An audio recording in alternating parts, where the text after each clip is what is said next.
Bonjour à tous, on se retrouve pour une nouvelle motivation batch cooking, 4 recettes pas chères. Donc là on va commencer par préparer un velouté de légumes à la crème et au lard. Donc il vous faudra 2 pommes de terre, des carottes, des poireaux.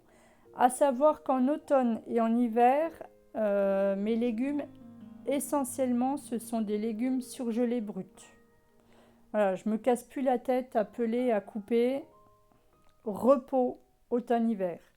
On ajoute un bouquet garni, du sel, du poivre, on couvre d'eau et on laisse cuire 25 à 30 minutes. Une fois que c'est cuit, on va venir ajouter de la crème fraîche et mixer pour obtenir un velouté. La prochaine recette, ce sera une purée de carottes et de pommes de terre. Donc j'ai pas vraiment suivi la recette que j'ai trouvée parce que moi j'aime bien ma recette de purée.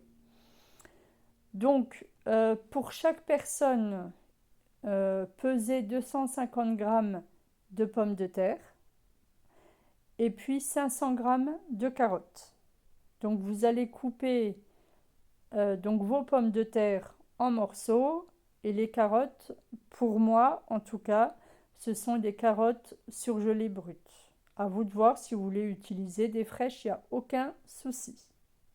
Vous allez donc couvrir d'eau et mettre du gros sel donc dans l'eau pour la cuisson des pommes de terre carottes pour la purée.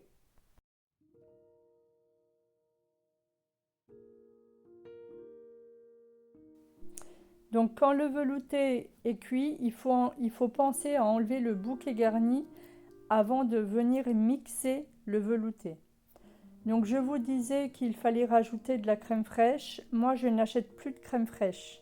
Je fais mes yaourts moi-même et je laisse égoutter mes yaourts. Ça fait donc des yaourts à la grecque que l'on peut utiliser en crème fraîche. Moi c'est ce que j'utilise. D'ailleurs vous allez le voir, voilà. Là j'ajoute donc mon yaourt à la grecque et je remélange mon velouté. Je remixe, pardon.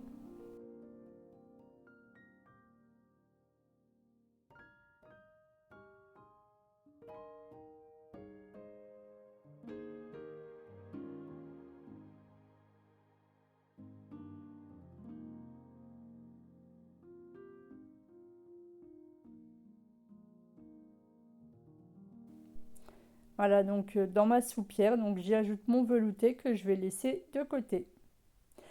Donc pour le velouté, dans la recette, il parlait de tranches de lard. Ne me demandez pas pourquoi, j'ai oublié d'en acheter. Heureusement, j'avais des lardons dans mon congélateur. Donc vous les faites cuire et vous les mettez de côté pour le jour où vous consommerez le velouté. On repasse sur la purée. Donc une fois que les pommes de terre et les carottes donc sont cuites, vous allez y ajouter donc du beurre. Moi j'aime utiliser le beurre demi-sel, à vous de voir. J'en mets quand même une grosse quantité, j'adore ça. À vous de voir, hein, voilà. Ce que je fais également pour ma purée, c'est que j'y ajoute des louches de lait de, en fonction de l'épaisseur que j'aime. Moi, j'aime bien qu'il y ait des morceaux dans mes purées. Et donc voilà. Je veux pas qu'elle soit trop liquide et je veux pas qu'elle soit trop ferme. J'y ajoute également du sel et évidemment, il faut goûter. Et en tout dernier, j'y ajoute un œuf. C'est comme ça que j'ai toujours fait ma purée et c'est comme ça que je l'aime. Évidemment, la purée, on va la mettre dans un plat pour pouvoir venir la réchauffer au four au moment de la déguster. Avec la purée, il y avait de l'épigramme d'agneau que moi, je n'ai pas trouvé en magasin. Donc à la place, j'ai pris dans mon congélateur ce qui me restait. Il me restait du rôti de jambon.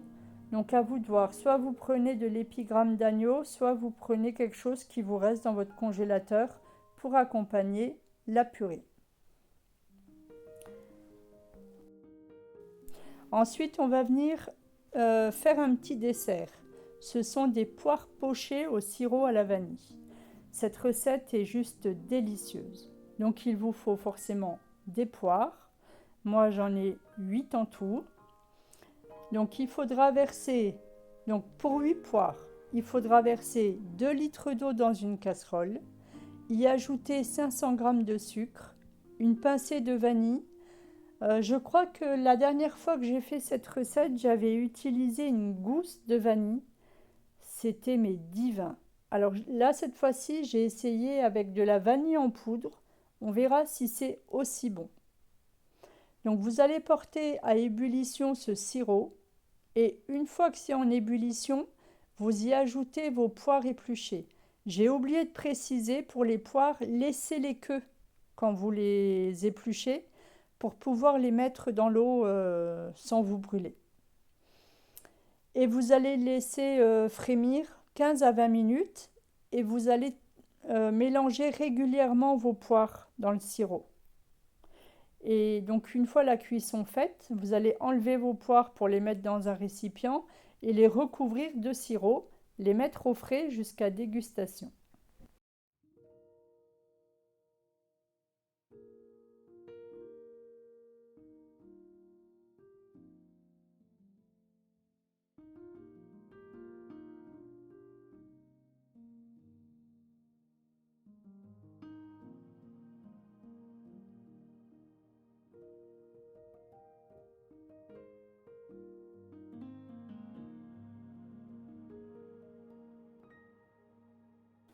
En attendant donc la cuisson des poires, on va préparer le saumon mariné pour faire des spaghettis au saumon. Donc tout simplement vous prenez 2 pavés de saumon, vous enlevez la peau, vous coupez en petits morceaux et vous allez donc faire une petite vinaigrette, enfin une petite marinade plutôt. Vous allez mettre 3 cuillères à soupe de jus de citron ou alors un jus de citron, enfin oui, le jus d'un citron. 2 cuillères à soupe d'huile d'olive, de la ciboulette, du sel, du poivre. Vous allez mélanger, mettre ça sur le saumon et laisser mariner au frais.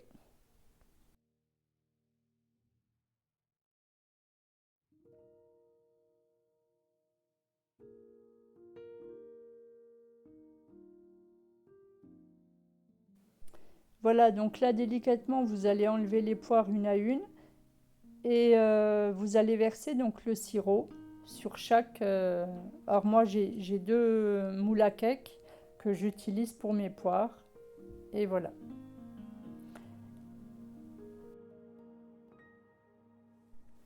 Donc comme je vous l'ai dit, en automne-hiver, je m'enquiquine pas avec les légumes. Donc là j'ai acheté des légumes en cubes pour faire l'omelette aux pommes de terre et ciboulette.